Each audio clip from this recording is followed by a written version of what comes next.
Welcome to the Whitetail Advantage Podcast with your host, Brett Bovin. Thank you for tuning in and enjoy the show.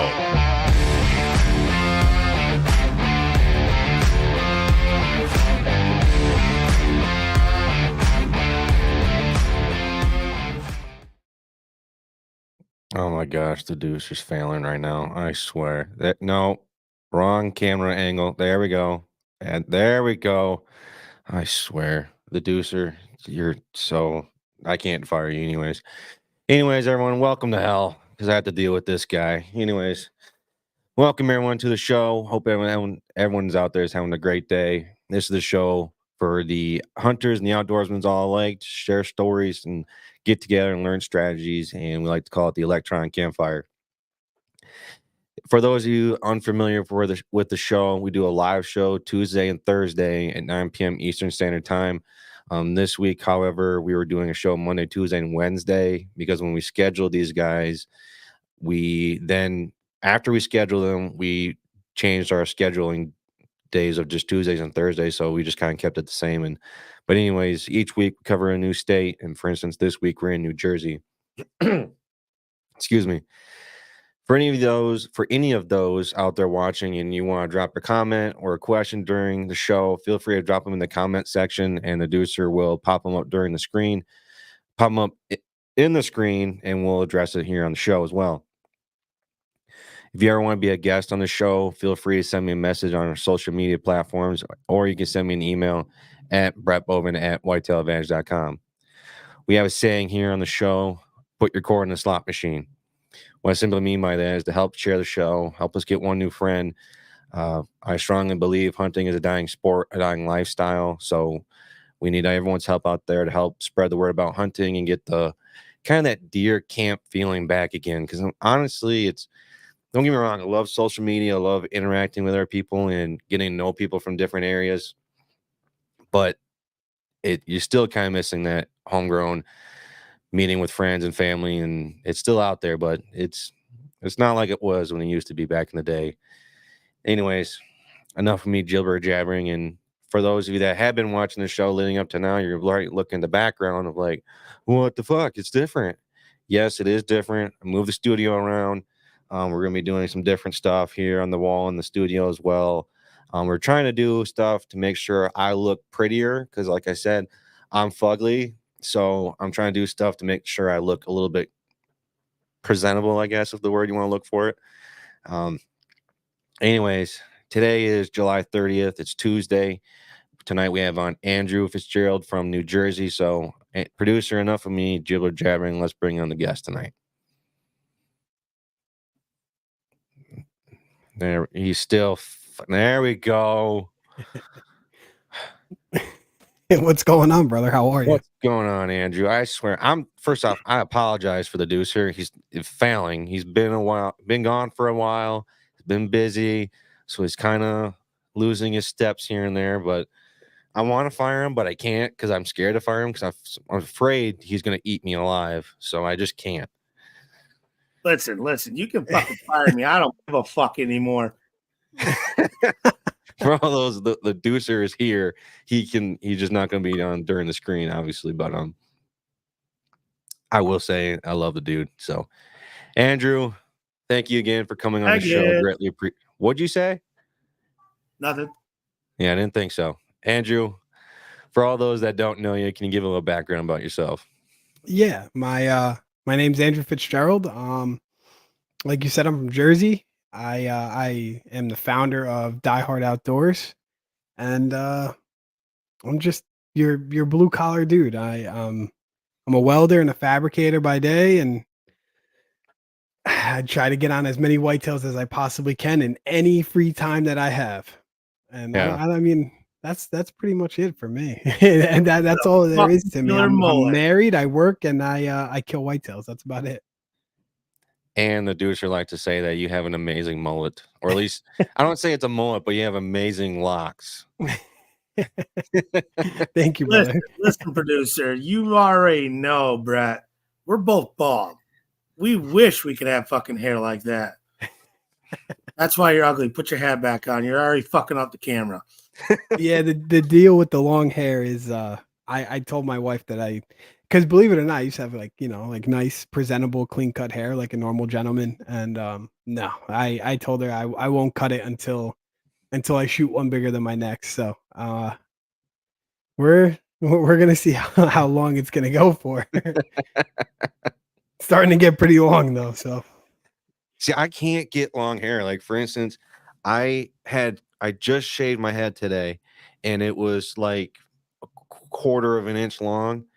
For me, that's long, and my head gets like itchy, and I can't stand it in this heat here in Michigan. Like right now, it's almost 90, and I can't stand the heat, so my head gets like all scratchy and stuff. So I got pretty much cut it down to baldness level, and it sucks, man. oh, don't get me wrong, it's brutal. It's brutal, but now it's more of a pride thing. Got to make a point. So Wham, Brett. All right, Andrew, let's dive into a little bit more of your background here. So, what do you dabble yourself more into on hunting land? Do you see yourself hunting more public land, private land? Where do you see yourself hunting more? I mean, I guess it depends. I don't really. I do both. Pennsylvania, we got a small, very, very small piece, like 6 acres. We bow hunt in Pennsylvania. And in Jersey here, as far as private goes, less than 15. And it's scattered 15. So one of them's like 4 acres, one of them's 6. Like it's all pretty small pieces. And a lot of the private that I've hunted in the past has been very heavily pressured. So I guess I only have like a 5-acre piece to myself, if you want to say, that borders up against hunting clubs and stuff. So I do it both. I enjoy the public land aspect of it, and having the room and the ability to kind of do whatever I want and get aggressive with deer, and not be afraid to bust them off a property or whatever the case is. So I do both. It just kind of depends on the day, and wherever there's a big whitetail, I really go off of that. Wherever my hit list buck is, run a lot of cameras. So wherever I get a good one, that's where I'm going. It could vary from state to state, from spot to spot, public, private, wherever I get one that trips my trigger is where you're gonna find me. How are you scouting, trying to find these deer to see which one you're going to be kind of going after compared to the public and private land, or how are you looking for them? Well, I'm pretty fortunate, even though that my private's a small piece. It's a little piece. For some reason, it's like it's in between 2 ag fields, so it's a real good transition area. So I don't really do a whole lot there. I just kind of run a camera, and once they start really using it real good is when I make my move. As far as public, I'm just driving around, checking them out. Boots on the ground. It's the best thing you could do. It really is. I e-scout every chance I get. And I just walk. Yeah, I mean that's the best way to put it. You just walk, and when I'm looking for a good one, I try to kick it up out of its bed. That's kind of like my goal. I know we've talked about it in the past, but that's kind of my goal. I'm looking to see a good buck. I'm looking for scrapes. I'm looking for any sign, where you want to see good deer. I'm looking for big tracks and stuff like that. But yeah, just boots on the ground, man. You just can't see them from your phone most of the time. So Right. Now, this is probably a stupid question here, but do you get a lot of snow out in New Jersey? we didn't last year. Like you didn't get any it snow at all, or varies. just not a lot? We definitely get snow. We definitely get snow. It's weird because it varies a lot from area to area. So like where I grew up kind of by Giant Stadium, and that's not where I live now, but that's where I grew up. And you would like there was years where we got a ton of snow. Like it just snowed every day, and you were cleaning up snow and seeing snow till April and stuff. And then like last year we hardly got any. The year before we didn't get our first snowfall until going into December almost. So it varies year to year. The reason I asked that because here in Michigan last year we didn't have snow until like the end of January. So people had Christmas Day, I said it before, it was 65 and people were out on the golf course walking, playing a round of golf. Wow. And so, but anyways, I digress here. Do you do a lot of, when you say boots on the ground, do you do a lot of winter tracking when in the off Yeah. season? Yeah, so that's definitely one of my big things. A lot of guys, um, what I hear of a lot of guys aren't really doing a whole lot of off-season scouting, but to me, that's my favorite. Like right after the season ends, the snow's starting to melt too, and you're seeing the freshest sign. It's all frozen over stuff, and um, I'm definitely if I could, I'd say most of my scouting is done in season for the following year. So if I see a spot that looks killer and I just don't have any history with it, I'll give it a few sits maybe, but I'll definitely either leave a camera, leave a pin, and I'll be back there pretty soon to make sure I check it. But I love the snow. I love being able to track deer. I love being able to see where their beds are. I love being able to paint that picture while it's happening, with the snow out and stuff. So um I do find spring scouting a little bit tougher. Stuff's really getting overgrown and patterns change so much from the spring to the fall. So I find it a little tougher, but just to get boots on the ground in an area, yeah, I scout all year round. It hasn't ended yet. I mean, I still have cameras in the same trees that I put out last year, last September. Hmm. I love winter tracking. I'm thankful to be here in Michigan where we get a lot of snow, and I use that to my advantage. And a lot of times, I like as soon as I get like a good foot of snow, I'll wait like 2 weeks to see where tracks are being mowed down a lot compared to other ones, and I'll just start walking the trails. And honestly, I get on those trails, I start thinking to myself, why are they using this trail? Why aren't they using that one? And I just start asking myself why, what's happening there compared to there, and that's just kind of how my brain works. And then when it gets to the, and then what I'll actually do is I'll track myself on those trails, and then I'll go back in the summer months and look to see, all right, where were they kind of moving through, and then I'll go back out in the woods and see what it's like, and try and compare and see what's kind of happening out in the summertime. And I found a lot of success doing it, and it sounds like you're doing the same thing, and it sounds like it's working out great for you. What helps a lot too is when you get a large snowfall.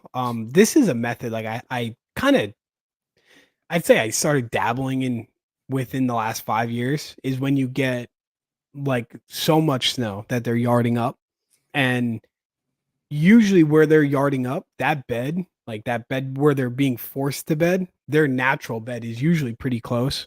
So I'm not saying for all states that that's how it works, but for Jersey, I tend to see where they're yarding up because they can't move. There's just too much snow around or whatever. Um, I do see that their beds are usually within a 100 yards or so from where they're yarding up, and I think it's a comfort thing for them. I think when they can't move and there's too much snow, they can't eat, and they're kind of forced in that one spot.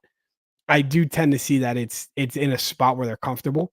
So I like to walk in those really, high snowy days, and it sucks. I mean, especially when you walk a lot, man. It sucks up and down mountains, walking through a foot of snow. I mean, it's miserable, but I have found really good success from using that method. And yeah, I mean, anytime you're in the woods, in my opinion, anytime you're in the woods, you're learning something. If you're not learning anything, then you're choosing to not. Like you're choosing to ignore little things that you could be picking up on. And uh so for me, anytime I can get out in the woods or do anything, there's always something to see. So those are just little things that I do.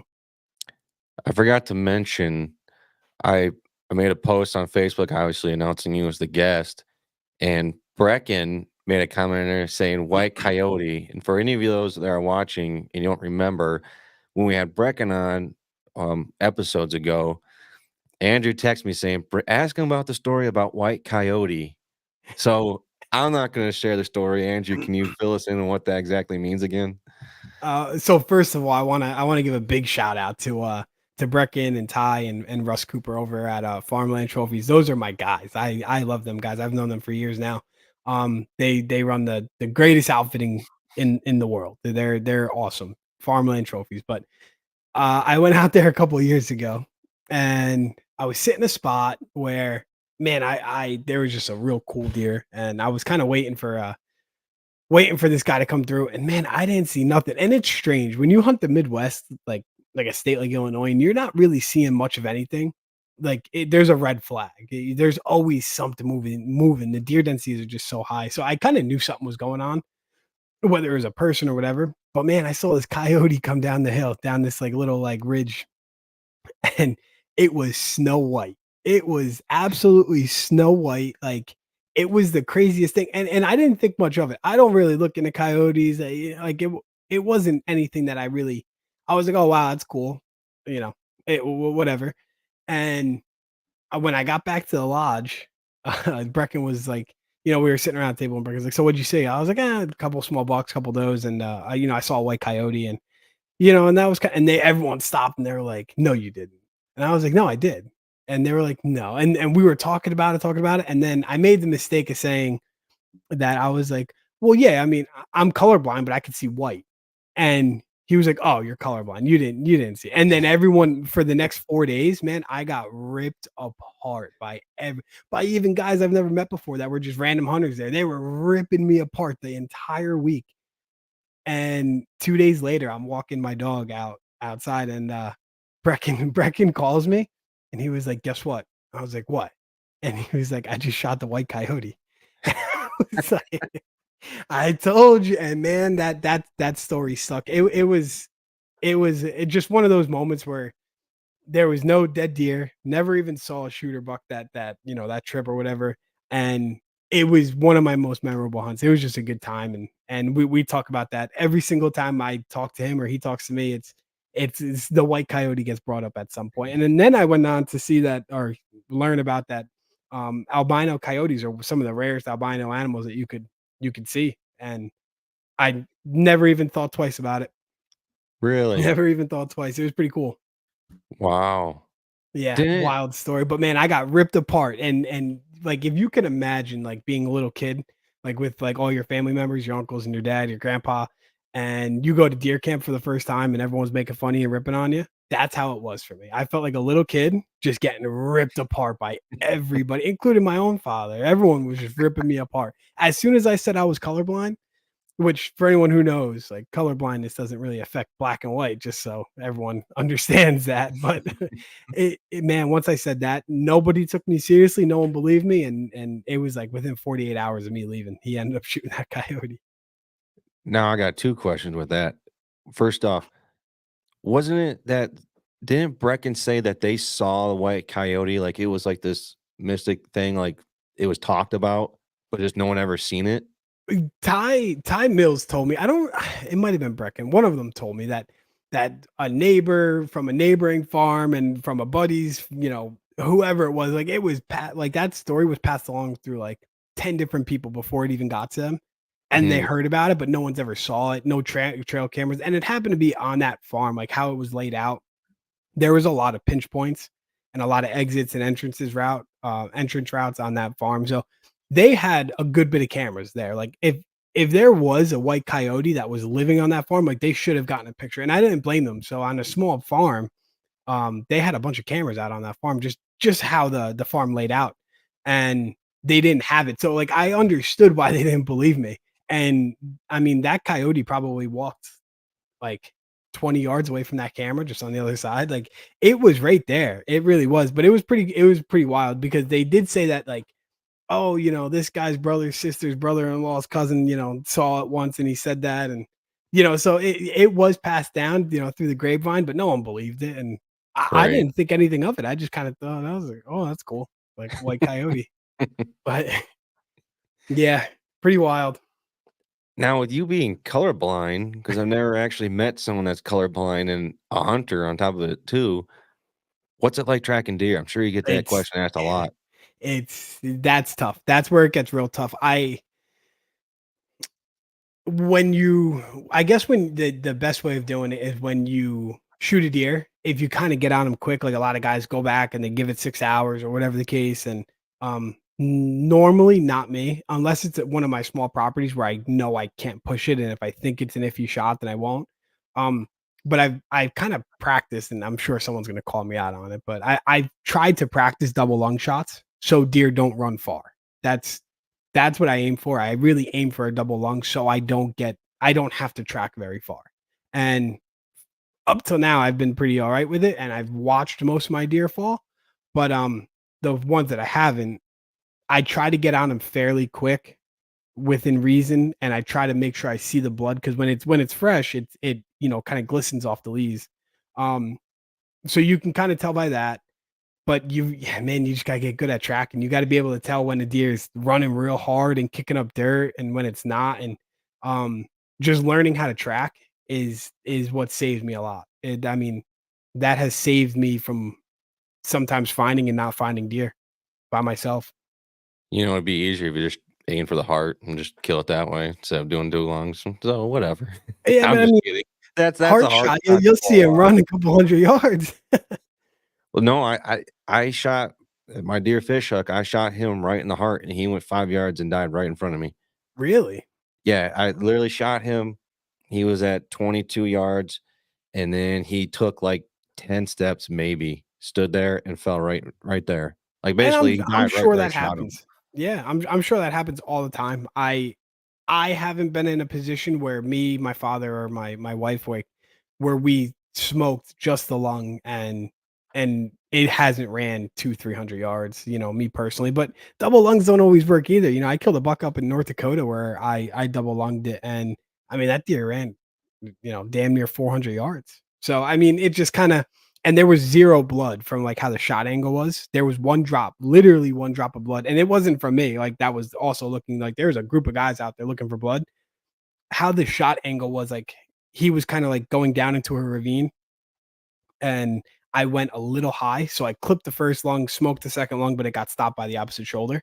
There was one drop of blood within like 200 yards, and then we saw the arrow, and then all of a sudden it was just all over the trees and it was everywhere. But he ran a good bit. He ran a good 400 yards or so. Wow. So No, I they're thought I was. resilient animals, man. They'll go. They won't stop either. I've heard They'll stories where go. people are gutting deer and they got broadheads nicked on their fingers because of that shit. So yeah, they're resilient. And I thought I was a good tracker when tracking deer when they don't die right in front of me. I have to start thinking to myself, you know what? I got pretty good. I can see color. I'm gonna think of Andrew every time I can't find blood. And it's funny because you've probably seen it a dozen times, and where I kind of started doing that, like my father, how he taught me in the woods was learning to read tracks, like what's new, what's old, where is it going, why is it going that way. So he didn't really give me the easy way. And I guess when I first started, I'm sure trail cameras were out, but we didn't have them.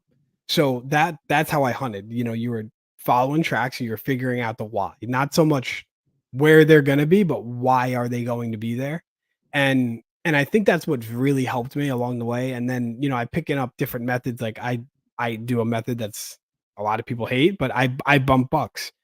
Well, when you bump them, you got to figure out where he's going, why is that his exit? And then you got to, start painting that whole picture in your head. So learning how to track is so important. And you've probably noticed it a million times in your head, like, oh wow, that track's kicked up pretty good. Like it kicked up dirt behind it.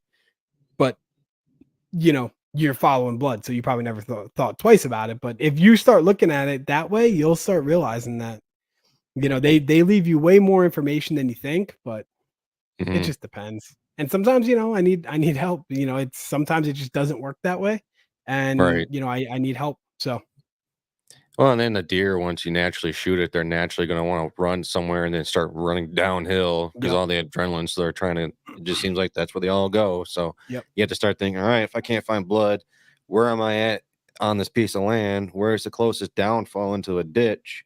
All right, it's kind of going that way. So fuck it. Let's just go down there and see what we can find. If he's not there, then we got to backtrack and figure something else out. I've been in those situations. Yeah, of course. Shout out to my younger brother. He's an incredible tracker. He doesn't hunt a ton, but man, is he just an incredible tracker. And my father had shot a deer years and years ago where it ended up doubling back on its own blood trail like 3 or 4 times. And you started losing track on which one was which.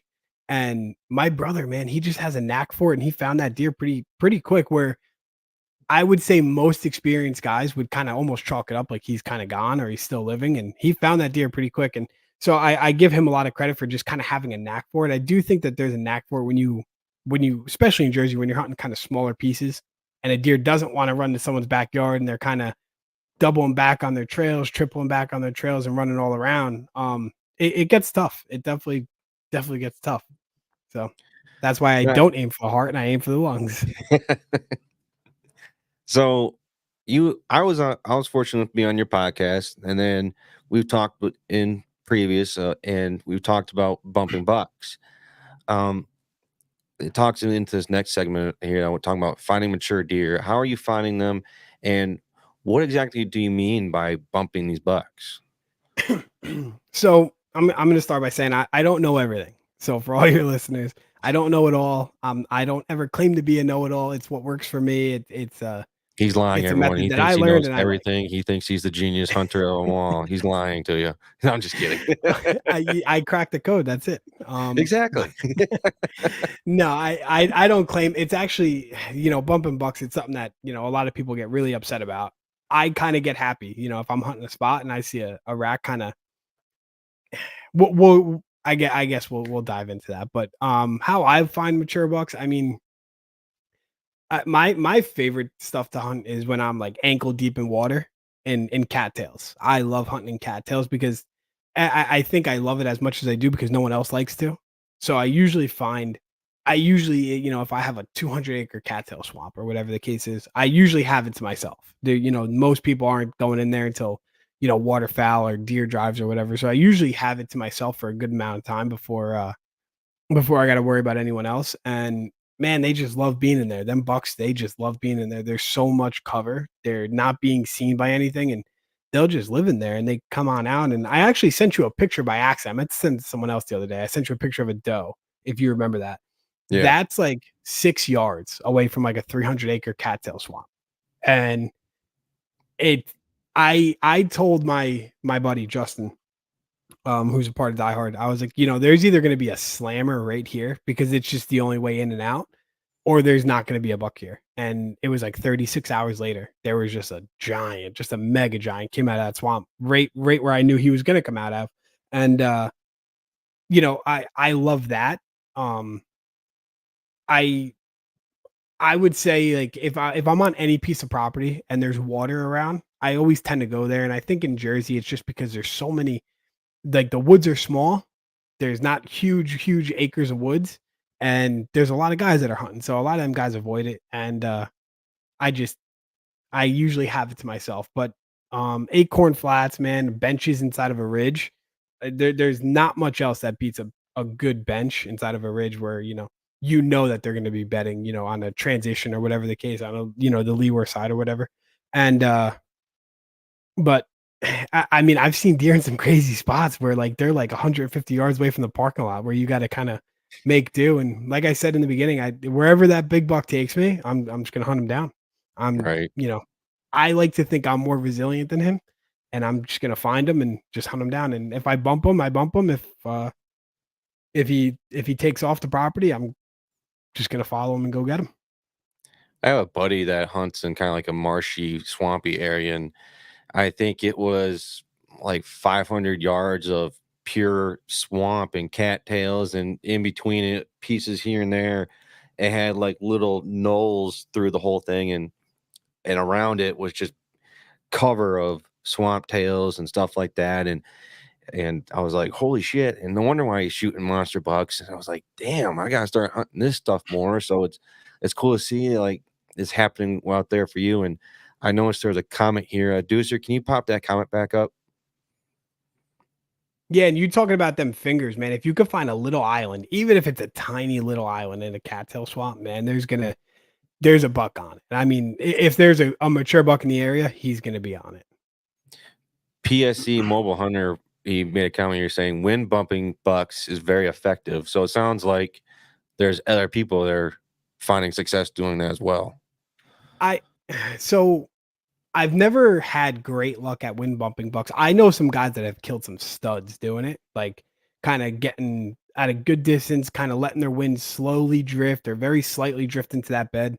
I've never been very good at it. I always get a little too anxious and I start kind of angling into their bed, and it usually doesn't end good for me. Like when I bump bucks, and again, It's not for everyone. And if you want to see some heartbreaks, do it then, because you're gonna go through a way more heartbreaks doing it than not. But when I do it, I just put the wind in my face and I head towards that bed, and man, I bump him out. And I mean, I'm sure you've seen it a million times. How many times have you bumped a deer and it runs 60 yards and it just stops?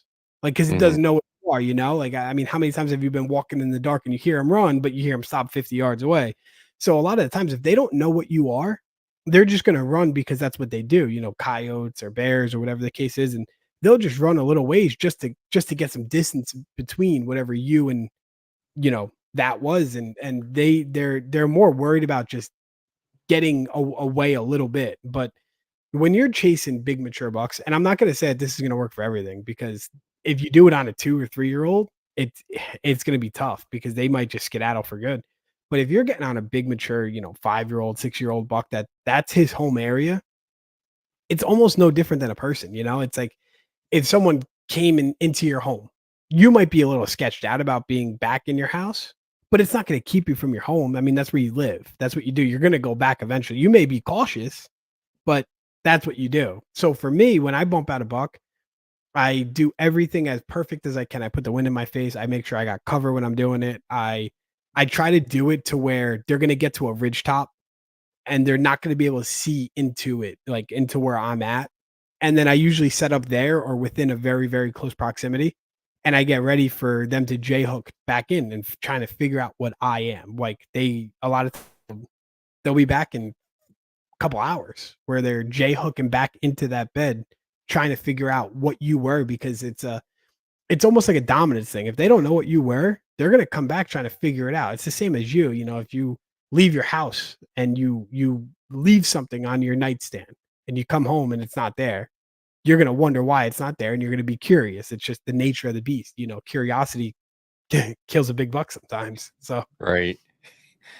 Yeah, I'm not. I like bumping the bucks like in non-hunting season, the off season, because I like to. I'm not scared of it. I go out in the woods and I'll kind of go tracking out there, and when I see a giant buck or bucks, whatever, bump out of their bedding area, I get kind of like, sweet. I'm excited about it because I found a potential bedding area of where these deer are gonna be bedding, and I start looking around it like, all right, what made this spot so special? Because it may suck for this year or the next year going after, but something led a deer to bed here. What could lead a potential bigger buck to kind of bed in this area? So I kind of like to do that. I don't bump bucks generally when I'm out there hunting because I get out in the stand very early and I've made my entrances and exits very reasonable. But I'm kind of wanting to try that out now. And PSE Mobile Hunter, if you're still watching, I'm really interested to learn more about how you're using the wind bumping.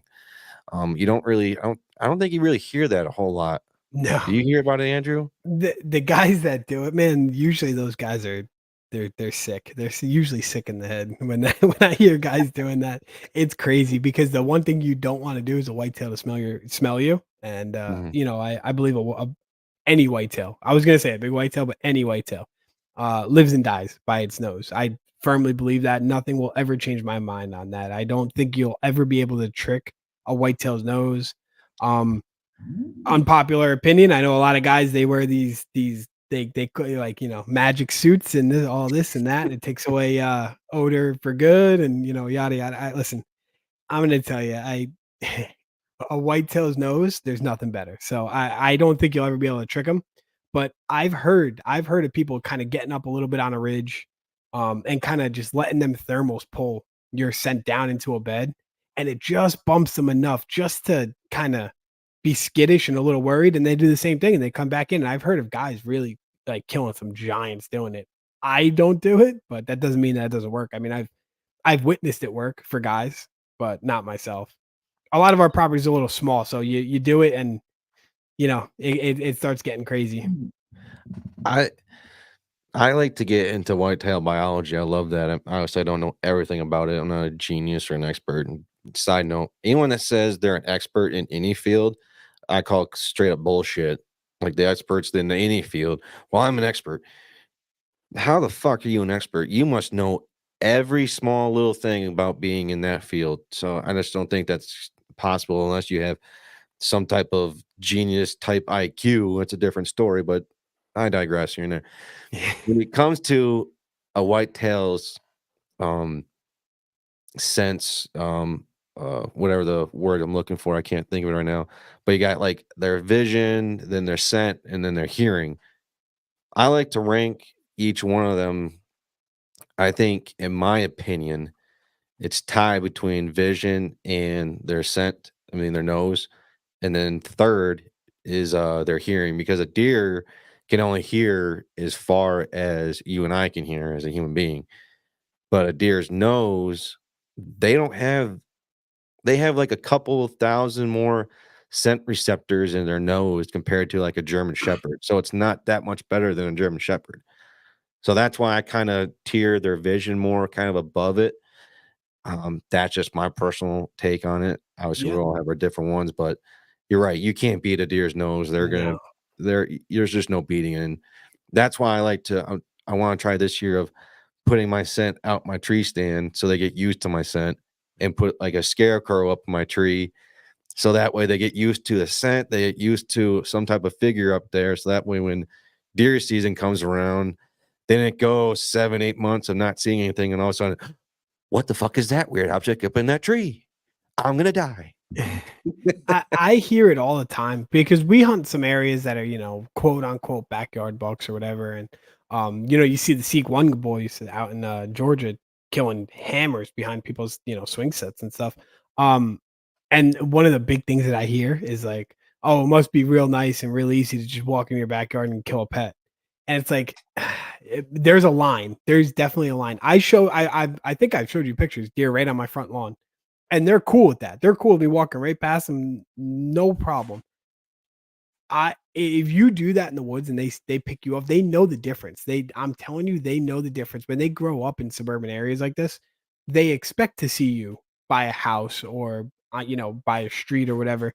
The second you cross that line, there's just a line. Once you cross it, it's done. It's they're gonna bust out like a deer anywhere else. And if they are smelling stuff that's not supposed to be there, like they know, like they're not dumb animals. They know that. And I think, like I said, when you cross that line, there's no going back. They're gonna pick you off just like a regular animal. But man, it's real frustrating when I come home from work and I see him on my fucking front lawn. Do you have a ghost in your house? A ghost? Yeah, the door just randomly opened on its own. No, that's my dog. Oh my God. I was watching the Somebody smoking weed. All right, I'm not just seeing shit. He worried me there for a minute. So all the listeners out there listen to the audio version of this. Andrew's door just randomly starts slowly opening, like you see in like those horror movies. Fuck, I thought I was about to watch a murder happen. I was like, fuck yeah, let's do it. Anyways, PSE Mobile Hunter made a comment here and he said, it doesn't always work, but have had success on public land. That's high pressure to push the, and that's the end of it. I've heard of that. That's a lot of the success I've heard from is on public. I hear horror stories when they try and do it on small private pieces where when you do it and it just fails, and then that deer jumps the road and finds someone's pile of corn, and that's where they stay for good. So I've heard horror stories of it happening on small private and properties or even bigger private properties. But a lot of times, you're also more cautious on private. You don't want to do too much or whatever the case is. On public, you treat it just like it is on public land. And so when you do that, a lot of other guys are thinking the same way. In my opinion, a lot of the other guys are thinking the same way. And scent, yes, is a factor there, but it's not an uncommon thing. It's not something that they've never smelt before, or whatever the case is. Now, this comment here by PSE Mobile Hunter, he made a comment here that kind of transitions into, let's start talking about New Jersey hunting. He commented here asking, wondering if the pressure there is like here in Michigan. So you guys have a hard time. Michigan's a hard time for sure. It's a hard to hunt state. I know a couple of guys, including yourself, you guys are dealing with a lot of pressure. So I give you guys a lot of credit. I do think Jersey's similar in the sense of, do you guys have what's the biggest piece you know of in Michigan? How many acres? Do you know that off the top of Like your head? public land? Yeah. Not off the top of my head. No, I mean, I'm sure there's a couple pieces that are, Public 10,000 acres or whatever, but public here, land is about, for us in Michigan, I talked to a DNR officers about between 600 to 1,000 acres, depending on where you're at. so that's kind of like us. We got little itty bitty pieces here. Like if you click on it on X, it'll tell you, oh, it's 6,000 acres. But what it is it's 200 here, 60 here, across the road is 70 there. It's broken up a lot. So a lot of times, like you'll go walk a piece that looks dynamite on e-scouting, and there's 70 stands in a piece. So I'm not going to say it's as bad as Michigan or maybe Pennsylvania or whatever the case is, but it's definitely it's definitely existing. There's a lot of guys, and they're ruthless here. They don't care. They'll sit right on top of you, and they have no problem doing it. Nelson Rogue here. I was just getting ready to comment, Educer. Thank you. He commented here saying hi from Jersey's Big Bucks. Nice. I'm telling you, Jersey's got some good deer. It's very much not talked about. It's no Kansas or Iowa, that's for sure. But I mean, it's got a couple of good ones. I don't want to say too much, but I mean, last year I was on one that was in the 160s. I mean, that's if you're passing up 160s, you're either in Iowa or you're on a different level. Yeah, I'm way below you. Because I'll never pass a deer that's a 160. Right. I gotta bring this up. That door was not open. It is now open. I'm sorry. What? The doors are opening. Oh, the doors are open. That door was closed and it's now open. Sorry. We're in hell. Talk about a horror movie. Now you lost my train of thought. I don't remember what question I was going to ask next. Thanks, Deucer. Appreciate the help there. Thanks a lot. Let's see here. Let's talk about your luscious locks there, Andrew. Sure. No, I'm just kidding. Andrew, for anyone that wants to come out east to hunt New Jersey, now I've talked about it before when I was talking to Edgar from Massachusetts. It seems like Massachusetts, New Jersey is in the same realm of a sleeper state.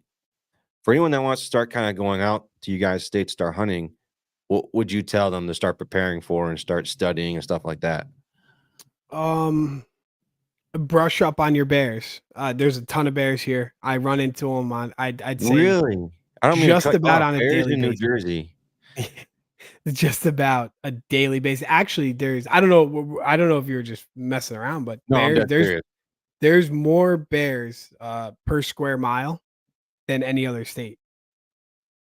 I call because bullshit. Jersey's so small. I There's call that bullshit. many bears. Deucer, fact check this shit. Yeah. I learned that from the Joe Rogan experience. Producer, I'm going to explain something. It's not called a Jersey bear. It's normally the black bear. Yeah.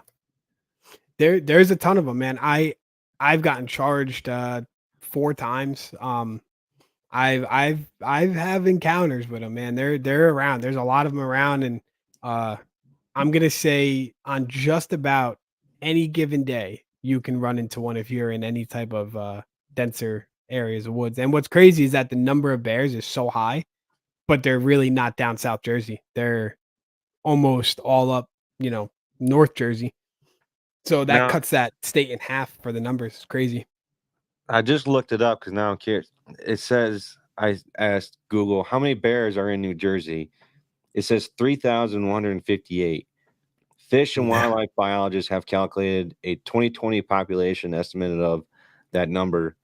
Bears for the region north of Interstate 78 and west of Interstate 287, which is an increase from 2019 estimated population of about 2,200. Yeah, but he also states in the north, September of 23, there's around 3,000 up in the North Jersey. Yeah, for the most part, they're only in North Jersey. So per square mile, like there, and again, I'm not saying that this is a cold hard fact. I heard this from Mr. Joe Rogan himself, but it was something like the most bears per square mile that just are condensed to one area. Like I'll go out and walk in the woods, and I'll have in a 2-mile walk out in the woods behind my house or whatever the case is. In a 2-mile walk, I'll run into 3 or 4 of them, no problem. Different breed training made a comment here saying ton of bears. That's my my older brother, yeah, and he sees them. I mean, we'd be sitting in the living room, and we'll watch them walk past the front windows, right out in our front yard. Wow. I'll send you some pictures. We got a ton of them. I mean, right from 78. So if you're from Jersey and you know anything above that middle section of 78 and up, there's just everywhere. He also made a comment, West Jersey. Yeah. Man, I'm sorry. No, I'm Sussex County. Yep. You really don't think, when you think of New Jersey, first off, the first thing that comes to mind when I think of New Jersey, liberal Democrat state. Sorry. First thing I think of. Not totally wrong. Or then, Biden lovers. You don't think of, first off, when, like I said, that's what I think of. And then you start thinking of whitetail deer hunting. That really doesn't come to the realm of New Jersey when you think of New Jersey as a whole. You tell me, what's the first couple of thoughts of New Jersey? You say black bears, that wouldn't even crack my top 10 thinking of what I would think of New Jersey. I'm just sorry. I'm honest. I swear. I wouldn't suspect that many bear to be in New Jersey. Like out here, you're allowed to bait for deer. You're 100% allowed to bait. And it's fully legal. But if you bait here anywhere, like from what we're talking about, especially Sussex County, you bait anywhere near here, you will have a bear within, I'd say, and it's such a stretch to say 5 days. I would say 2 days personally, but I'm saying 5 days to guarantee it. I mean, you will have one on there if you bait. So, it almost makes it very tough to bait here. But again, I mean, if you go down towards South Jersey on the other side of that 78 highway, you won't see a single bear. I mean, it's like in the newspaper if you see one down there. So Really? all the bears that you hear about up here, it's condensed to, I don't know the exact mileage. I would say within an 80-mile mileage from the border of the state down to that 78 spot. That's where all them bears are. It's kind of like the UP, I mean, or Michigan. I mean, they're all up in the UP. Yeah. And I mean, you can walk 10 feet from the front of your house. Black bear. Yeah. I mean, my grandma she still lives up in the UP, and they would send me photos of black bear right outside their garden. I was like, holy shit. Yeah, they're everywhere. They're nuisances is really what they are. Like we look at them here, like some of you guys out in the Midwest look at coyotes. Like they're everywhere. They really are. Do a lot of damage too. Now, what are some laws or some regulations that people? He also made a comment here saying not wrong. There we go. Way to pay attention, Deucer. Slacking. Anyways, what are some like laws or regulations that you might not agree with, or you'd like to see changed, or that people they should pay attention to compared to the obvious hunt legally?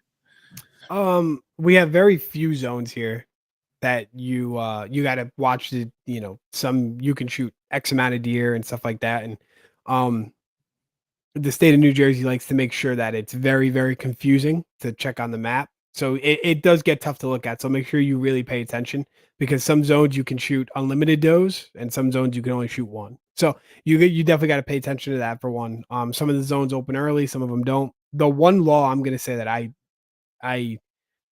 it is a very tough law for me to get behind is the earn a buck law. We're here in some zones. Our season opens up usually the first or second week of September, where you can go legally hunting. I believe this year it's September 14th. I believe so. But you can go do that, but you have to earn a buck. So you have to be able to shoot a doe first to shoot a buck. So you can't shoot a buck for like a 25-day time frame unless you shoot a doe first. The problem with that is that invites a lot of guys to break a lot of laws. where, they're calling in and saying, "Oh yeah, I shot a doe," and then they go and get checked and they didn't shoot a doe. Then they're just trying to kill a buck, or they'll go out and go shoot bucks anyway before shooting a doe, and you get in trouble, and and not even just that, but it hurts our numbers. It really does hurt our numbers to an extent for usually bucks, because a lot of guys, they just go out and shoot button bucks. I see a ton of button bucks dying on opening day just so some guy can go out and go try and kill a buck. So, a lot of guys don't care enough about that stuff. So I see a lot of button bucks die, a ton of them. And, you're inviting a lot of guys to break the law, because not everyone's going to pay attention to that. Tiffany Fitzgerald here made a comment saying, "I'm a fan of the earn a buck law." Yeah, well, when you kill all your bucks in January, it doesn't really apply to you. Fitzgerald, same last name. You in relation? Yeah, that's my wife. Okay. PSE Mobile Here Hunters made a comment saying, "Does Jersey have issues with DNR, QDM like here in Michigan? I've seen more does this year in a long time, like back in the 80s." I mean, we have great, like, our DNR. I don't, because it varies so much throughout the state. Like, it's almost like you're hunting a different world from northwestern Jersey to South Jersey. It's like a completely different world up here sometimes, and so it really just varies. It's a hard question to answer entirely, because it varies so much. Like, there's significantly more wardens down in South Jersey than there is up here. Like, you may see one in gun season up in northwestern Jersey, compared to seeing a ton of them down in South Jersey. So I mean, it's almost like the state is divided in two different whole, like, hunting things. I mean, like, you see such different laws and different deer numbers, different size bucks. You see everything different, and on those two sides of the state. So it's kind of a tough one to say. I had a comment here, but I'm going to read this comment real quick. Tiffany Fitzgerald says, "Give the doe population a chance to fizzle a little before just getting crazy and shooting bucks." Some areas really need doe management. Just was on a podcast last night with Ty Mills from Farmland Trophies, and we were talking about how important doe management is. But the problem is here, a lot of guys take advantage of that, where in the zone that I'm currently in, you can shoot unlimited does. You could shoot a doe a day, a doe or two a day, something like that. Don't quote me on it. I think it's one doe, at least one doe a day for like 4 months. You could shoot unlimited does, and then like up to like $7 if you hunt with the gun and the muzzleloader and everything. Like, it's too much in my opinion. I don't agree with all of that. It's just too much. We do have high doe numbers and deer numbers in general. We do. But the problem is that you're taking away the resources from the public land, because on any given day during the firearm season, you'll go drive through a parking lot and see 25 dead does, like nothing. So I mean, and you're talking again about a 250 acre spot where you're seeing 25 deer die from that 200 acre piece or 300 acre piece. So you're really hurting the numbers on those public lands. She also commented, "Give the bucks a chance to grow." I agree with that. I totally agree with that. We have one zone here that was struggling my whole life, and then a couple of years ago they made the law where it's 3 points or better, and you see some really, really, really great deer in that zone. And now it's nothing to see 115, 120, 130 inch deer in that zone. It's really no problem now to see it. But I like her comment there. "I'm the Mrs. Diehard." yes, she is. No, I think the doe population, because like here in Michigan, they started it a little while ago where you can, towards the end of December, you can buy up to like 10 or 12 doe tags, because they're trying to cut down the doe population. And I think one of the main problems with, like, it's kind of a hand in hand of the same problem, where people now, you see hunting numbers dying, they're declining fast, rapidly in a number rate. But you go that along with the people that are out hunting now are majority of like my age, 25, 45, whatever, in that ballpark. And majority of them are somewhat young, but now it's more of social media driven. I gotta shoot the big bucks. I gotta shoot a buck to get, was that Facebook official dating crap back in the day. And then now I feel like people are trying to get those big bucks to feel like solidify themselves as a quote unquote real hunter. And I think it's fucking bullshit Big that buck people are out there culture. doing. I get it. We all want to shoot the biggest buck. Don't get me wrong. But there's people out there also that are trying to shoot deer and get meat in the freezer. So go shoot a billion does. I don't give a shit. And granted, don't get me wrong. I've been hunting for 18 years. I've tried so hard to shoot a doe, but here in Michigan, I swear, they're fucking Einsteins. I say it all the time. Doe here are freaking geniuses. It's so hard to freaking kill them, man. I've shot 2 and I never found them. And I think they're the hardest, the bucks and the does. I think the does are the hardest ones to kill out between the two of them. Sorry, I've said it for years. I've said it for years. And a nanny doe, dude, a nanny doe will outsmart almost any animal in the woods. And I stand by that. I really do. And a big nanny, mature nanny doe will outsmart any animal or any person in the woods. I think they're the smartest and dumbest because Tiffany made a comment here saying way more does on the road causing damage compared to bucks. That's true because I just smoked a doe about a month ago and it fucked up my truck. And I swear it seems like the does are the ones causing all the problems. So they're the ones that just run right in the middle of the road. She also made a comment here saying, really wish social. I cannot say social, man. It's like the word cinnamon to some people. That's because you drive a Dodge. Got it. Really wish social media would normalize hunter-gatherers and stop being so soft.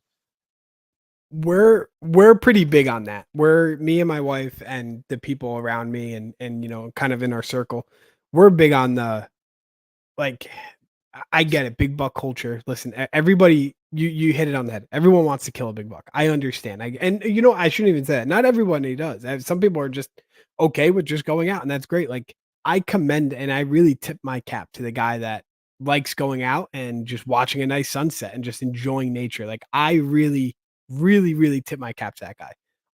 You're saving yourself a lot of stress, by the way, if I'm talking to you at the moment. But it's the big buck culture is hurting us in a sense. And I love seeing people chase just big bucks and letting, deer get older and stuff like that. But 2 problems, like with New Jersey itself, is that 1, when you can shoot up to 7 of them, you're way more tempted to shoot a smaller buck and then be like, oh, well, I'll go chase my hit list buck later. I'll shoot, this 4-corn and then that 6, basket 6, and then I'll go chase my big. So at the end of it, which is okay to shoot a 4-corn, it's completely okay, and it's completely okay to go shoot a basket 6. But at the end of the season, now you have 7 dead deer, 7 dead bucks, and however many does where you set out with the goal. So if you're gonna do big buck culture, that's great. And if you want meat, if meat is what you want, man, you could shoot a doe a day. You could shoot a doe a day, but with big buck culture now, people don't want to shoot does. They just want to go shoot a big buck. And I do believe, and this is going to sound like really weird to say, but I do believe that there is levels to it. And I think that it's, you got to get the experience. Like, you're going to have a really hard time if you don't get that experience. You don't get in the woods and you don't read the sign. Like my wife's, commenting, and I tell her every time we walk in the woods, you need to leave that set of woods and you need to tell me something. You need to tell me something that you've learned, that you've seen, something. And in the beginning, I wouldn't point out scrapes that were made or rubs or, a wicked trail or something or a big buck track.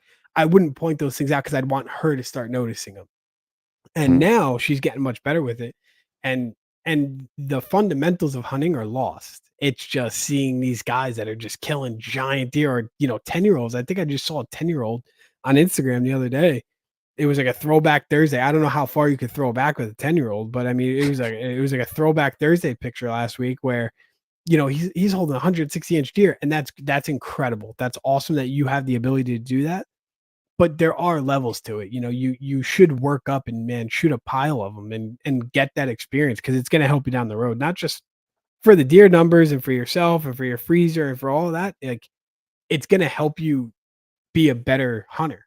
and a better outdoorsman. And it's just going to help you way more in the long run. And I hope someone takes that seriously, because, there's a lot of mistakes that are made, like when you don't do it and you don't have that experience, and you just kind of go out chasing a big buck. Cause I'm going to tell you, man, you get into a tangle with a big buck and he will run you in circles. If you don't know what you're doing, he will run you in circles. Right. She also made a comment here saying, let's make it hunting culture, not big buck culture, and educate others about hunting. I couldn't agree with that statement more. I mean, I get you it. see too much of guys that are afraid, like, oh, I don't want to shoot that buck, so I'm gonna get made fun of it. It's like, well, then you probably shouldn't be hunting. If you're afraid to shoot a deer because of what someone else thinks, you probably shouldn't be doing it anyway. Like I believe that. I don't think you shouldn't do something worrying about someone else. Now, if your goal is to just shoot mature deer, listen, more power to you. I don't recommend it, but more power to you. But it's going to be a hard thing to do when you don't, when you're not giving yourself the opportunity to learn, and she's right. You gotta, it can't be big buck culture only. Like, there are guys that just want to come up and get out for a couple days out of the year and just enjoy their time, and do something that was passed down through generations, and not make it a full-time job, or not get obsessive or getting crazy, or they don't want to do that. They just want to enjoy the outdoors and have some venison in the freezer. Well, with here in Whitetail Advantage, we're going to be doing people sending in their photos. So if people ever get scared of what are they going to think if I post this deer, it wasn't big enough, whatever, send it to us. We're going to post it no matter what you get, doe, buck, whatever the case may be. We're going to post it on ours and celebrate everyone's victory of shooting and harvesting a doe or a deer. And if people start bashing, I'm going to be the first one defending you. Everyone fuck off with that shit. I like going out in the woods and just shooting a deer, man. That's what I fucking love. And I swear there's people out there that might run a social media hunting channel where they're going to get skeptical of shooting a deer because it's like, well, he's not big enough and I have a brand to represent. Fuck that. I just shot a deer last year and I didn't post it only because I took time off for this. And I was waiting for a big reveal when I started back up with this. That's not the reason why I didn't post it. I wanted it just to be with the family. And this thing wasn't big. I'll show everyone photos of it now. This maybe scored 80, like a score of 80. But fuck, dude, I was sitting in my tree stand. My heart was beating out of my chest. And hell yeah. Speaking of this, Nelson Rogue made a comment here saying, yeah, speaking of taking does, I just harvested an 8.5-year-old nanny. Jersey does are smart and L nanny. I think I said that wrong. No, I don't think it's just Jersey does. I get what he's saying, because there's a lot of hunters here that don't always do the right things. But man, I'll say it till I'm blue in the face. If you want to learn how to kill big bucks and you want to really learn and go that route of chasing mature deer, go set your sights and make it a point to go try and kill a big old nanny doe, and then you'll know. And then you'll start to get the taste of how hard it is, because it's a nanny doe, especially if they've had fawns in the past, the year prior, if they had 2 or 3 fawns, like you'll see how smart they are, man. No, like I said, just like a big buck, they'll run circles around you too. Tiffany here made a comment saying any harvest is an amazing accomplishment, no matter the size.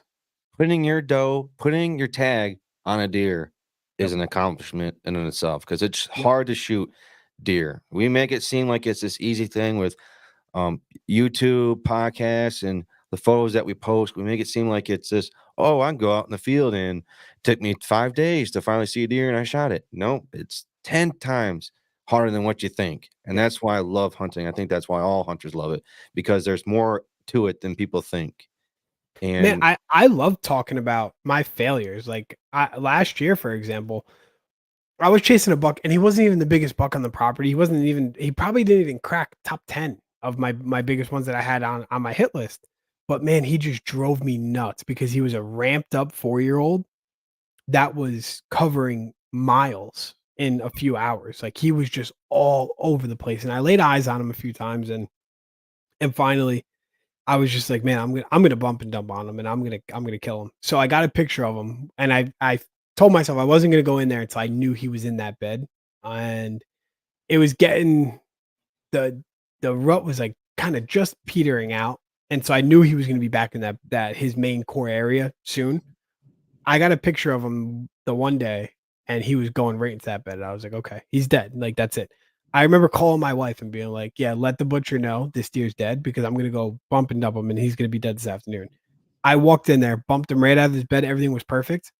That I didn't see that deer again for the rest of the season. Like a method that I've done a million times and I've been successful on it enough times to not really even keep track of. Like, in my mind, I was so 100% sure that that deer was dead, where I was getting ready to start picking out the form for the mount, and he never came back. And not only never came back, but I didn't get a picture of him for the rest of the year. He wasn't on that property at all, and he was gone. He vanished. So you go from a moment where you're 100% sure to nothing. It's not easy. It's not an easy thing. Any deer is an incredible accomplishment. And my wife, she killed a buck on a very, very, very pressured piece of public, where one of those spots where you just kind of you look down the lane and there's 10 different stands within 100 yards of each other. Like, there was just so many guys on this piece, and we kind of backed up against this swamp and this thicket, right on the edge of a ridge side. And, she killed, I don't even know what the inches were. She killed a nice 6-pointer.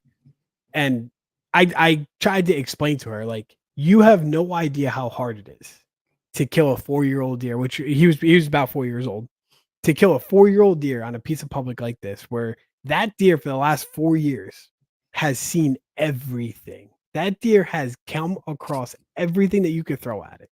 And you're the one that got it done. Not only did she get it done, but that buck stuck his head in the window, like of her blind. Like, he was right like on top of her, and he just didn't get on her, and she won. She won the game that day. So, but it very rarely works out that easy. Like, it almost never works out that easy.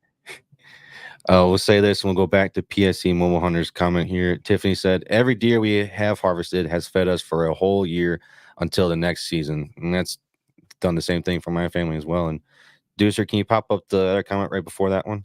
Yeah, sorry, I went on a little tangent there. Oh, no, you're good, brother. PSC Mobile Hunter made a comment here. Meat in the freezer and his accomplishment. Wait, no. A companion. I'm assuming an accomplishment. Yeah, anyways, I think I hope it's not a companion. I hope you don't mean companion, because I'm assuming you might have deeper issues going on there. No, I think getting deer, like you said, deer meat is an amazing thing. To be able to, like I said, put your tag on a deer is an amazing feeling, and to be able to share it with your friends and family is amazing. And for you to share that story with your wife, and man, that's amazing. I can't wait to get my wife out in the woods, and I can't wait to get my kids out in the woods either. And she's a stone cold killer, dude. She's killed 3 deer, and all 3 deer have scored over 90 inches. That her first 3 years of hunting, she's killed a deer for each year. Last year, well, okay, so one was 4 and the other 2 were 6, and the other 2 were in Pennsylvania that bordered, 3 other hunting clubs with no less than 10 guys on each club. The one club's got 18 guys on. I mean, those deer have seen everything, like everything. I'm sure, from anywhere from a guy, dropping a deuce up against a tree to, 2 guys in a stand to everything. That deer has seen everything in 6 years up there. And she did it. And I don't think that that's talked about enough. And don't get me wrong, I love playing the chess game with a big whitetail. There's times where, like, when I get stumped by one and I get fooled by one, it's like, okay, now I'm ready. Now I'm ready to play this game with you. And it's a chess match. And it's the most exhilarating thing, that when you get stumped and you get fooled and you go home and it's just like, okay, we'll see what you bring tomorrow. That's how I look at it. Like, you're not going to beat me at this. I'm not going to go down that easy. And so for me, it's like I'm in a different part of my career where I want to chase a big whitetail because I want that. That's what I want. And if you don't want that, dude, all power to you. But every deer, whether it's a 210-inch whitetail or it's a 20-inch whitetail, man, if that makes you happy and that trips your trigger, that's really all that matters. You bought the tag, your money went towards it, your hard-earned money went towards that tag. Do whatever you want with it within legal limits. Right. Yeah. PSC Mobile Hunter made a comment. Leave it up. I was just getting ready to read it. He said, yes, accomplishment. I can't spell autocorrect phone and I'm old.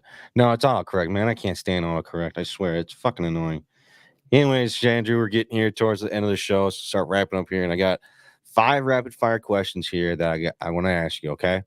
Awesome. The first one is, what is one state you want to hunt in that you haven't hunted yet?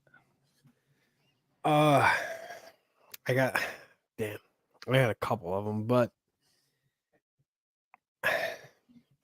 I mean, I guess probably Iowa. Iowa would be my number one, I guess. I mean, there's a couple other really fun states I want to be in, like Kentucky, where I'm going this year, or something else. But I mean, if I get one, if I'm allowed to, and I get to just pick, Iowa. All right, you can't pick your state, but what is one state that you would move to solely for hunting? Illinois. Wow, that No was question about it. I had a feeling it would never. That I don't think will ever change in that. And I know a lot of people would probably say that, but man, the first time I ever went out there, my first day there, I was tearing up because I was like, man, I'm gonna have to leave here. I'm gonna have to leave in a few days. Like, I was very emotional about it. I have such a connection with that. It's not so much the state because it's not a great state to live in, but it's I don't know, man. There's just something about a 200-inch whitetail that can walk out at any moment. And there's a lot of states that you can't do that. You know, New Jersey is one of them. You're probably not going to see a 200-inch deer in New Jersey. And if you do, there's not many of them. I'll tell you that. There's not many. So Illinois is a magical state for me. Tiffany Fitzgerald made a comment here saying, please see Mr. Diehard for a successful guide and Mrs. Diehard for getting it done. All right. The third question here is, what animal is on your bucket list that you want to hunt, and with what weapon? A lot of people are going to hate me for this. I've had opportunities to go after other deer, and other animals. At the moment, I'm just in my point of my career where I just want to chase whitetails. If you're forcing me to pick one outside of whitetail and I don't have a choice, I mean, I guess probably a mule deer in the high desert. But I mean, again, I will take a 150-inch whitetail over almost any size mule deer any day of my life, or any elk, or elk would be up there too, I guess. But yeah, I'm just at the point in my career where I'm just so laser focused on whitetails, and there's nothing else that really matters to me. So, I was really hoping he said Sasquatch. All right.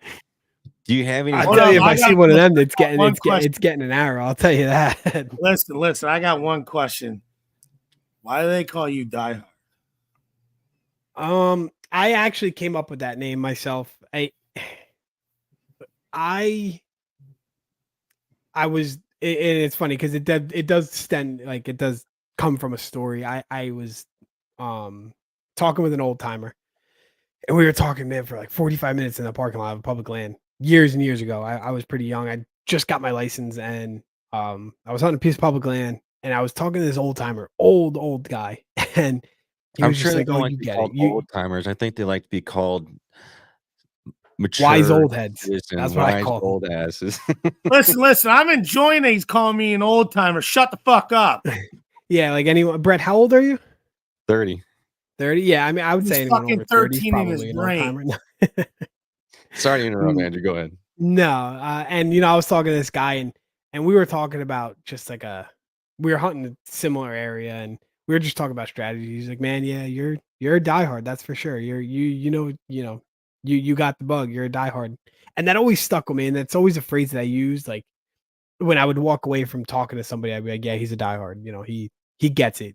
So for me, it just it was a phrase I always used, And there was a couple other names I was kicking around, and I just kept coming back to, oh yeah, that guy's a diehard, or I look Oh, at wow. myself like a diehard, and when you're as obsessed at it that I am, I mean, Yeah. No, I that's don't a think you good have a one. choice. That's a good one. My mind went to a different direction. Dirty side. Sorry. Anyways, all right. The fourth out of the fifth question. Do you have any hunting superstitions? And if you do, what would they be? A lot of guys have them. I'm not huge on the superstition. I do have one though. One I and this will never change for as long as I'm alive. It will never ever ever change.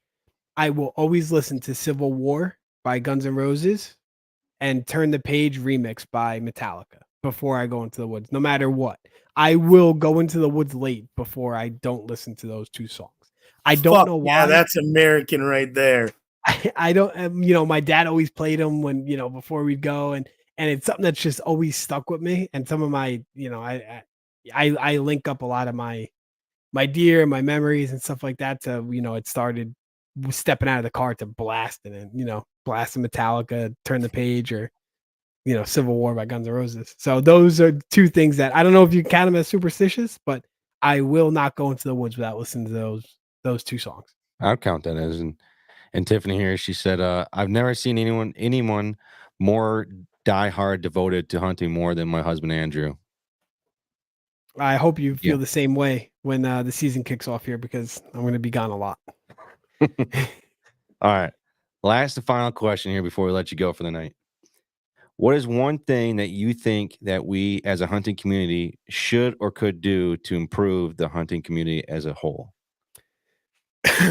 Man, it's a loaded question.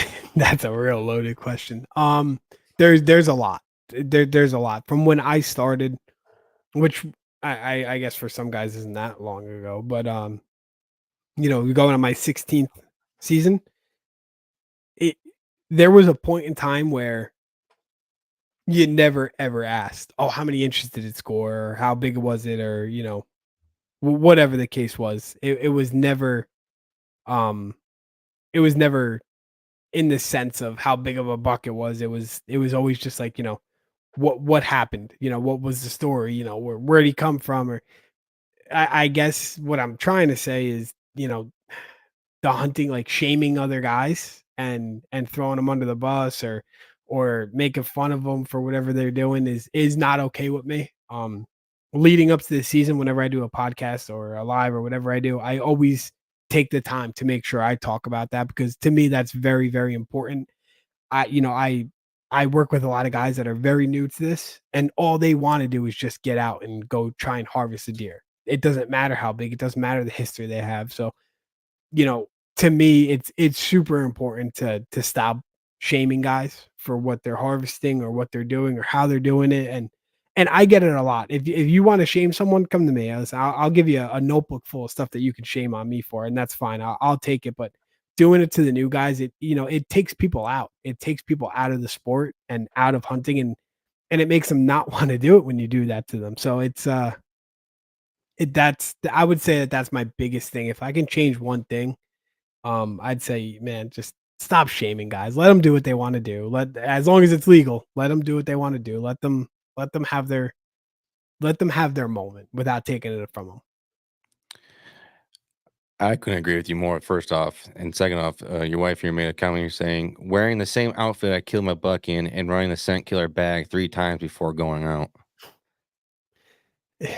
She believes, she's one of those people that believe that there's like a magic cloak when you wear certain outfits, that they won't smell you and stuff like that. But luckily she has me to check the wind for her. Oh, mine real quick is I have to, the very first day of opening day, October 1st, my eyes are glued to the floor, right to the ground. And if I don't find a turkey feather between the time I start entering the woods and the time I enter my tree stand, I'm instantly thinking, well, fuck me, this season's going to suck. Wow. That's a very, very, very interesting one. I've heard some crazy ones. That might take the cake. I've only found like a handful of turkey feathers in my life. I'll give myself some leeway too sometimes on the way back because I'll kind of take a little different route sometimes. But if I don't find one from there and back, I'm like this. I throw my hat. I instantly come home and I tell my wife, she's like, "Did you see anything?" Nope, don't fucking care. This season's gonna suck already because I didn't find my turkey feather. She's like, Yeah. "Oh, great. Now I have to deal with the pissed off husband for X amount of months." But you're Yeah, always That's pissed a off. wild one. Well, Andrew, I just want to say thank you again, man, for coming on the show. I greatly appreciate it. Did you have any last final words you want to say? I mean, listen, it's going into August. Everybody be safe. Do the legal thing. Don't get in trouble, dude. Just do everything legal. Do it by the book, and be safe. Make sure you're being smart about things. I've been hearing a lot lately about hunting accidents and different things happening in the woods, and it's super unfortunate. And I promise you, there's no deer in this world that's worth it. So just be safe, do the right things, and be smart. And you touched on this before, and I meant to bring it back up, and not to loop all the way back, but just like you said, if you feel a certain way about posting something, dude, send it to me too. I will post it and I will defend you to the end of the world if you have a problem with that. So listen, not everything's an accident. Not everything's an accident. I instantly start looking at those people and I start thinking to myself, who the fuck do you think you are? Who are you? No one gives a shit. Man, and it's so funny because you get these guys that again, not to go off on a tangent, but I just had a guy not long ago comment on one of my pictures, and he was like, it ended up being a deer that I have history with, 6-year-old buck, and super cool to see him again. And he was like, "Oh yeah, that's a decent one in a couple of years." And it's like you didn't have to go out of your way to comment on that. Like you didn't have to do that. I mean, it's a 150-inch deer for New Jersey. Like you don't have to do that. You don't. And you don't see any of these big time guys doing that. Like, I don't know who you think you are, trying to make someone else feel bad, but like some of the best killers you'll ever see in this world are more ecstatic than anybody when any deer falls. Like, and it's a successful hunt. I mean, like nobody cares. Nobody cares about your bad opinion. If you got a bad opinion, keep it to yourself. And if not, Listen, I mean, get ready for it because I'm gonna come right back at you. Listen, those are your Biden lovers that love to tuck their dicks between their fucking legs and wear fucking dresses and say, "Oh my god." Did we say welcome to hell? I did say that. Andrew, for anyone that wants to reach out to you, how can they do that and learn more about you and follow your brand? Yeah, man. Like I said, I'm the founder of Die Hard Outdoors. A couple of us in that group, including my wife, Justin Devlin, another savage in our group. He's a real killer too. Couple of guys in the group, and you can find us on Instagram at Die Hard Outdoors. We have a podcast, the Die Hard Outdoor Podcast. I mean, as of right now, that's about it. We tried to get it on Apple Podcast, but we're having a real hard time with that. So at the moment, the podcast is just on Spot. It's actually on just about everything else other than Apple Podcast. But yeah, give us a listen. I mean, we try to make it as interesting as possible for everyone. If you're looking for a guest or a certain topic, message us and we'll talk about it. We're trying to get that going pretty good. And anything else, listen, you just message me and I'd love to talk to your hunting. So. Well, Andrew, thanks again, man. I know we've been in touch on and off screen, stuff like that. I know we'll definitely be chatting here and there for the season to come and for years to come. We're good friends now. So again, I just want to say thanks again, Andrew, for coming on the show, and I'll talk to you later, brother. Thank you, brother. I appreciate you having me. See you, man. Producer, you gotta what are you doing here? Listen, I'm following your prompts. You're not working with me, you little shit. You're not working with me, you dumb. Listen, shut the fuck up. I swear, this Deucer tonight, I'm gonna fire him. He's still not even listening here. Don't worry, I'll take care of everything else here because I'll handle everything. Anyways, That's going to conclude another episode of the Whitetail Advantage Podcast. I just wanted to say thank you again, everyone, for tuning in and commenting during the show. It was an amazing show. I just can't say thank you enough to Andrew for coming on. Been a great friend of mine now, talking with him, learning more about New Jersey and just talking to him. Like you said, I've tried helping get his stuff on Apple Podcast, and I got stumped, and I was starting to get pissed because I hate not figuring something out. So I was like, I felt bad because I couldn't help him out. So anyways, hopefully we can get his stuff set up to where he can get on Apple Podcast sooner rather than later. With that being said, make sure you put your quarter in the slot machine. If you use the code GP10, GP10 at Gilly Puck, you can get 10% off 10% discount off their products. Make sure to go check out MAGNUS, BROADHEADS, and Grizz Media. And with that being said, we'll see everyone on tomorrow's show with Eddie. And I hope everyone has a great rest of your night. And like I said, don't forget to put your quarter in the slot machine.